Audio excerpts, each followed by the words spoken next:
I've counted 3 different situations where a creator might want to create and not necessarily charge for their work. Those are 3 P's: people, portfolio, and promotion.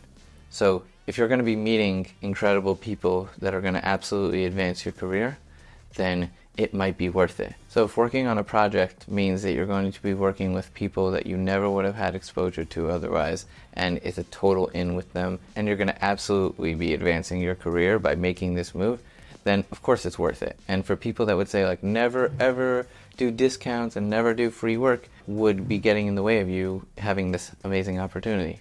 The next thing I would have loved to have known as a young creator is if something amazing comes along for your portfolio. There have been a bunch of opportunities that I passed up, like once someone asked me to work on a really small budget and work with Mayor K. And had I worked with him like 6 years ago, things might have been different for my career. Maybe I would have made more videos with him at this point. Now I've made 2 videos with him, and it could have been maybe more, right? So I was in a very rigid way of thinking where I'm like, no, I only work for money. I only pick up my camera for money. That was my line. I only pick up my camera if there's a budget. And I was very rigid in my way of thinking. And looking back now, I wish I had that mentor or someone that I respected who could have told me like, hey, I make this work for you. So if you're meeting people or you're adding a portfolio piece, or the best one, you're getting some sort of promotion from doing this thing. A really good example of me using people as a metric for deciding whether I want to make a barter deal is Sababa Festival, which I filmed for the last 3 years. So this is a Jewish music festival. It's a fantastic environment.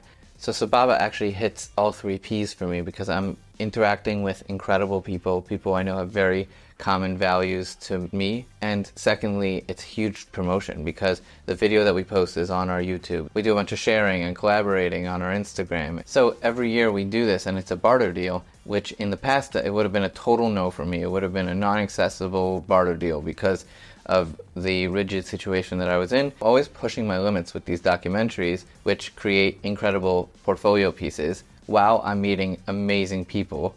And it's such an amazing promotional opportunity for me because there's so much traffic and views and likes happening on my social media and YouTube profiles. So in the past, while that would have been a total no for me, I now can say yes, and it's so relieving and it brings so much good into my career, and I'm still doing it till this day. I might add another P, which is personal, which is like you can work on a project and not be paid for it if you have a personal reason why you want to be working on it, right? So if it's meaningful to you because of your family, your community, then like go for it. In the past, I would have been like, no, I need to make money if I'm using my camera, but there have been so many opportunities. I've done like family photos. I've not been paid for it for the last like 6 years for my family, and we all have incredible photos. I now know that I don't need to be paid every single time I lift up my camera, but there should be some sort of value. Either I personally value it, or it's going to help my portfolio, it's going to introduce me to people, and or it's going to promote me in some way. Best case scenario is you have all 3 P's. So that's how I make these decisions. I'm looking for those 3 P's, and if they're not there, then the project is a no. If there's 3 P's are there, or even one of the P's are there, it might be a yes.